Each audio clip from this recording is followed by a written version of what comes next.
Suppose we have to do a search operation in a binary search tree. We know that a search operation in a binary search tree requires an order of h complexity, where h is the height of the tree. Now, in the worst case, the binary search tree might be right skewed or left skewed, and in this case, the height of the tree would be n.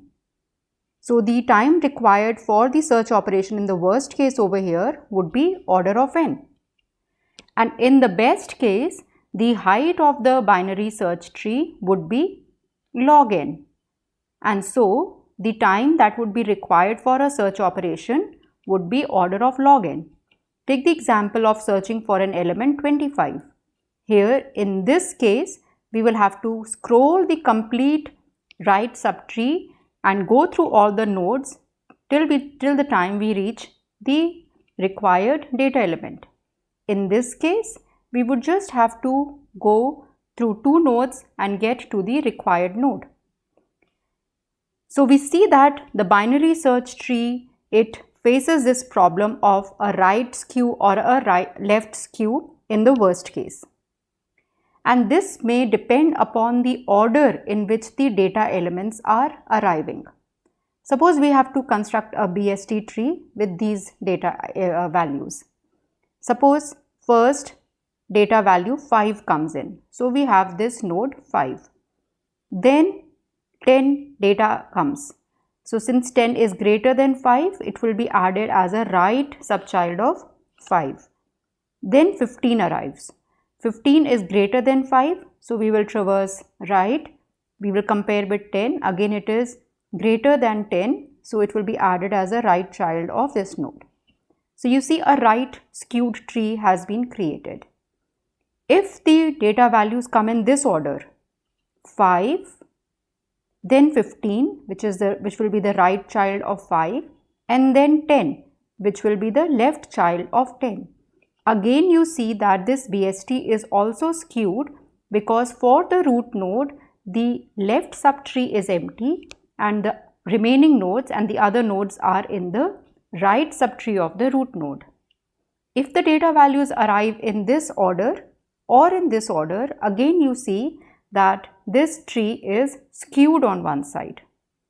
Only when the data values are arriving in this order 10, 15 and 5. So, first 10 is arriving, then 15 comes. So, it will be added as a right child of 10 because it is larger than 10, and then 5 arrives, which will be added as the left child of the node 10. In this case, there are nodes in the left subtree as well as in the right subtree. For this order also, there will be nodes in the left subtree as well as the right subtree. So, to take care of situations where the tree is balanced or is having left subtree and right subtree at all times, the concept of AVL tree was introduced.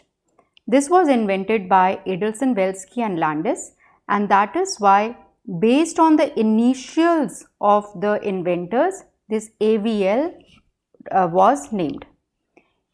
This AVL tree is a self-balancing binary search tree. So, it is a binary search tree, but it is self-balancing. The heights of the 2 subtrees of any node, they may differ at most by 1, and that is the definition of a balanced node, that the height is differing only by 1. And this is why this tree is also known as a height balanced tree. So, the key advantage of this tree is that its height is limited to log n. So, all the operations, they require order of log n time even in the worst case. The structure of the binary tree is the same as the AVL tree is the same as a binary search tree, but there is a little difference that every node will have a balance factor which will be associated with it. So, what is the balance factor of a node? For any node, the difference of the height of the left subtree and the height of the right subtree, that is called the balance factor of the node. And if this value lies within this range, -1, 0 or +1. It has either of these three values, then we say that it is height balanced, and this should be true for each and every node of the AVL tree. An AVL tree can be a left heavy tree when the balance factor of a node is 1. So take an example of this. Here, if we look at the root node, what is the height of the left subtree? 1, 2 and 3. So it is 3. And what is the height of the right subtree? It is 1 and 2. We always take the length of the longest path to the leaf. So this is 3 minus 2. We see that the height of the left subtree is 1 more than the height of the right subtree. That is why we say this is a left heavy AVL tree. Similarly, for a right heavy AVL tree, we will see that the height of the left subtree is 2 over here. The height of the right subtree is 3. So again we see that the left subtree is 1 level lower than the right subtree. So we say this is a right heavy AVL tree, and in this case the balance factor would be -1, because HL minus HR would give you a value of -1. If the balance factor of a node is 0, that means the height of the left subtree is equal to the height of the right subtree. As we can see in this case, the left subtree height is 2, the right subtree height is also 2. So if we take the difference, this will result in a balance factor of 0 for the root node, and this we can check for each and every node over here. For this node 4 also, this would be 1 minus 1, which is 0. For this node again 1 minus 1, which would be 0. For this node it will be 0 minus 0, because there is an empty left subtree and an empty right subtree. So 0 minus 0 will be 0, and this you can check for each and every node of the tree. So how do we declare a node of an AVL tree? We can use a structure again and define a structure AVL node which will have the data. We are assuming that it is storing integer data. It will store the height of that particular node, and also a pointer to the left child, which is again going to be an AVL node pointer, and a pointer to the right child as well. If we want to add a new node in the AVL tree, we can have a function called new node and pass on the data which needs to be added into the tree. Now this new node will always be added initially as a leaf, and then appropriate balancing of the tree would be done. Now this function, it will return the address of the new node that is going to be created. So the address that will be returned would also be of a struct AVL node pointer type. So we do a malloc for this. So this node will be created in the heap. It would be the size of the struct of this AVL node. It will return a void pointer which is going to be typecasted to struct AVL node pointer, and this node address, this is the node that will be returned. The address of this node will be returned. To the data part of the node, we are going to add this input parameter data. To the left, we are going to add null, because initially we are adding this as a leaf. To the right pointer, we are also going to add null, and initially the height of this node is going to be 0. We are going to return the address of this node to the calling function. How we can find the height of a node? So if we have to find the height of the node, we will send the pointer of that node into a function height. If this pointer is null, we are going to return 0, because that means that that node does not exist. Else we are going to return the height information of that particular node, because we had specified in our node that what is the height of each and every node. If we want to find the balance factor of any node, we can write a function getBalance. We can pass the address of that node. So if it is null, if the address is null, we are simply going to return 0. Else we are going to return the height of the address. We are going to pass the address of the left child and the address of the right child, and we are going to take the differences of the heights of these two nodes. Now we have just said that at any given point in time, the AVL tree needs to be balanced. What will happen if a node is inserted and the balance of the AVL tree gets disturbed? So if a new node is added and the balance gets disturbed, we have to rebalance the tree, and this rebalancing is done by means of rotations. There are 4 different types of rotations and we will look at them one by one. Suppose this was the original AVL tree. We had this node, root node with 15 and a left child 10. Let us compute the balance factor at each node. For this node, there is an empty left tree, so empty left subtree, so the height would be 0, and an empty right subtree, so height is 0 again, so the balance factor is 0. For this node, the height of the left subtree, we are counting the longest path to the leaf node when counting the number of edges, so it is 1 minus, there is no right subtree, so it is 0, so 1 minus 0 is 1.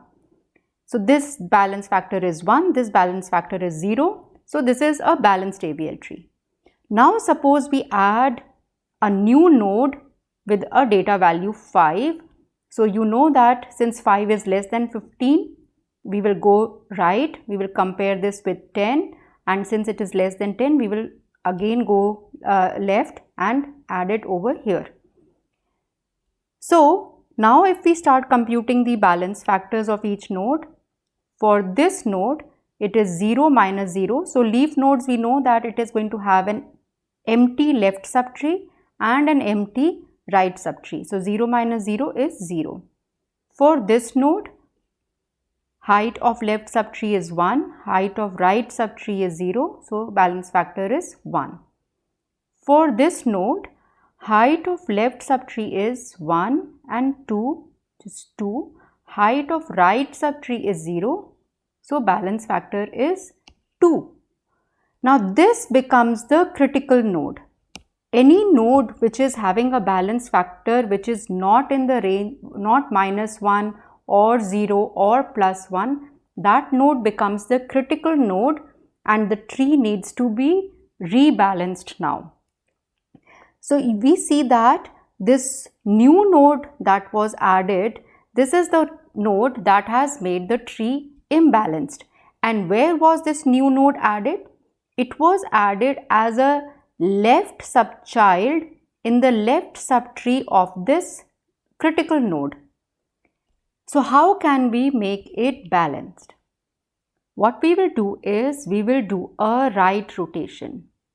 So assuming that this is the pivot point, and if we pull a thread from here, so it's just like a pulley, that if there is a pulley over here and if we are pulling a thread, this 15 node would move down and 5 and 10, these two nodes would move up. So this would be the new situation where 15 has moved down, 10 has moved up and has become the root node now, and 5 has also moved up. Now if you see, the balance factor of this node is 0, the balance factor of this node is 0, and the balance factor of this node again is 1 minus 1, which is 0. So now the tree has become balanced. So that means in case we have an LL kind of an imbalance, that means a left child of in the left subtree, for the critical node, we do a right rotation to make it balanced. So this is why it is called an LL rotation. You will see that for each and every rotation, only 3 nodes need to be involved. So here in this case, these were the 3 nodes that were involved. And always you will see that after the rotation, the median value will come in the center. So in this case, if you see, we had 5, 10 and 15. The median value was 10. After rotation, you will see that the median value, which was 10, has come in the center with 5 and 15 on either side of it. Now let's look at another case. So initially the tree was like this, and this was a balanced tree. The balance factor over here was 0, and the balance factor for this node was 1 minus 0, which is 1. So this was a balanced tree. Now a new data value of 10 has been added. So it came as the right child of this node. Now what will be the balance factor? For this node the balance factor is 0. For this node the balance factor is 0 because the left subtree is empty, minus 1 because the height of the right subtree is 1. So 0 minus 1 is minus 1. For this node the balance factor is 1, 2. So left subtree height is 2, right subtree of this is 0. So this is 0. So balance factor becomes 2. Again we see that this node has become the critical node. Why? Because the balance factor is not 0, minus 1 or plus 1. It is having a value 2. And how did this critical node, how did this lose its balance factor? Because of the insertion of this new node 10. And where has this new node been added with respect to the critical node? It has been added as the right child in the left subtree. So from the node, if we move left and then we move right, then we are getting this node which was inserted. So this has created an LR imbalance. How will we take care of this LR imbalance? First, we will do a rotation with these two nodes, and we are going to rotate left. When we rotate left, it will create a situation like this. 10 will move up and 5 will move down. So 10 will come here and 5 will come here. After having this, now we will do a right rotation. So what will happen? This 10 is going to move up and this 15 is going to move down. We are rotating from here. So when we rotate, this 15 moves down and 10 and 5 move up. Now we see that we have a balanced tree. The balance factor over here is 0, the balance factor over here is 0, and here 1 minus 1, the balance factor is again 0. So this LR rotation results in 2 rotations for the tree to be balanced. Compare this to the initial case where you had an LL rotation and only 1 rotation was required to make the tree balanced. In this LR rotation, we first have to do a left rotation for these 2 nodes and then a right rotation for all these 3 nodes so that the tree becomes balanced. This is referred to as an LR rotation and it requires double rotation. Again, you see that in case you have an imbalanced tree like this, after the double rotation, whatever was the median value, 15, 5 and 10, the median value was 10. So after the double rotation, this 10 has come in the center and 5 and 15 are on either side of it. This is the third case now. Initially, the tree was balanced. Now we have added a new node 15, and what are the balance factors now? For this node it is 0 minus 0, which is 0. For this node, left subtree is empty, so 0, minus right subtree height is 1, so minus 1. For this node, left subtree is empty, right subtree is having a height of 2, so 0 minus 2 is minus 2. This node has become imbalanced again. And what kind of an imbalance it is? With respect to this critical node over here, the new node was inserted to the right of the right. So it was added as a right child in the right subtree. So this has created an RR imbalance. And how will we take care of an RR imbalance?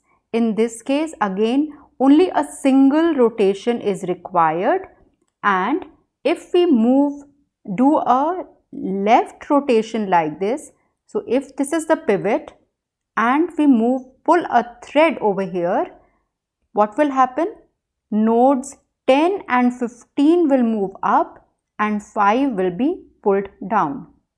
So now you see in this case now, which is the after the rotation, again the median value which was 10, it has come in the center with 5 and 15 on either side of it, and the balance factor of each and every node in this tree is again back in the range of -1, 0 and +1. So our RR rotation will require a single rotation again to make it balanced. This is another case. This was the initial AVL tree, this was the situation, and now we have added a node with value 10. This addition will make this node as a critical node because now the height of the left and right subtrees, the difference would be -2, which is not a balanced, which is not the correct balance factor for a balanced tree. So what kind of an imbalance is this? You can see that we have moved right over here, and then to the left it has been added. This new node that has been added has created an RL imbalance. So to take care of this, we will first do a right rotation involving these two nodes. So when we do a right rotation, this 15 will be pulled down and 10 will be pulled up. So the new situation would be like this. Now we will do a left rotation involving all these three nodes. So when we do this left rotation, 10 will move up, 15 will also move up, and 5 will come down. Now we will see that each and every node is having a balance factor which is in the either -1, 0 or +1, and so the tree has been balanced again. So RL rotation also requires a double rotation, first to the right and then to the left. Again you see that the median value will come in the center with 5 and 15 on the either side of this center node. So if we talk about the pseudocode of balancing, then we say that if the balance factor of the top node is 2, so you can take these two cases. Here, this top node over here, the balance factor is 2 because the left subtree is having a height of 2, the right subtree is having a height of 0, so which is 2. In this case also, the balance factor is 2 because left subtree is having a height of 2 and right subtree is empty, so it is 0, so 2. Now for taking care of these two cases, now we have to check the next node. So what is the balance factor of the left node over here? This node we are calling as the left node. Now this is the top node and this is the left node. So we have to check what is the balance factor of the left node. If it is 1, that means we are talking about this case, because in this case the balance factor is 1 because the height of the left subtree is 1, the height of the right subtree is 0. So in this case, this is going to cause an LL rotation, LL, and we will do a right rotation to take care of this. Else if the balance factor at L is -1, so which is this case, left subtree is 0, right subtree is 1, so 0 minus 1 is -1. In this case, this has caused an LR imbalance because first we are going left, then we have a right. So an LR imbalance, we will have to do an LR rotation. First a left rotation and then a right rotation. Else, that means if the balance factor is not 2, then what will it be? That means the balance factor is going to be -2 now. In that case, we are talking about these two situations. So the top node over here is having left subtree 0, right subtree length is 2. So 0 minus 2 is -2.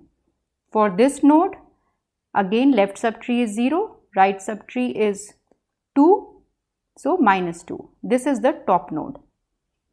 So if the top node balance factor is -2, now we check the balance factor of the left node over here. Sorry, the right node over here. This is the right node. If the balance factor is 1, what does that mean? That this case, left subtree is 1, right subtree is 0, so balance factor is 1. In this case, this is causing a RL imbalance, first right, then left. So what do we do in an RL imbalance? We do a double rotation, and that is the RL rotation, first a right rotation and then a left rotation. Else, the balance factor of the right node could be -1. How? Here you see left subtree is 0 because it is empty, and right subtree is having a height 1. So this becomes -1 over here. In this case, this is an RR imbalance, and in this case for an RR rotation, we do a left rotation to make the tree balance. So this is the pseudocode for rebalancing of the trees.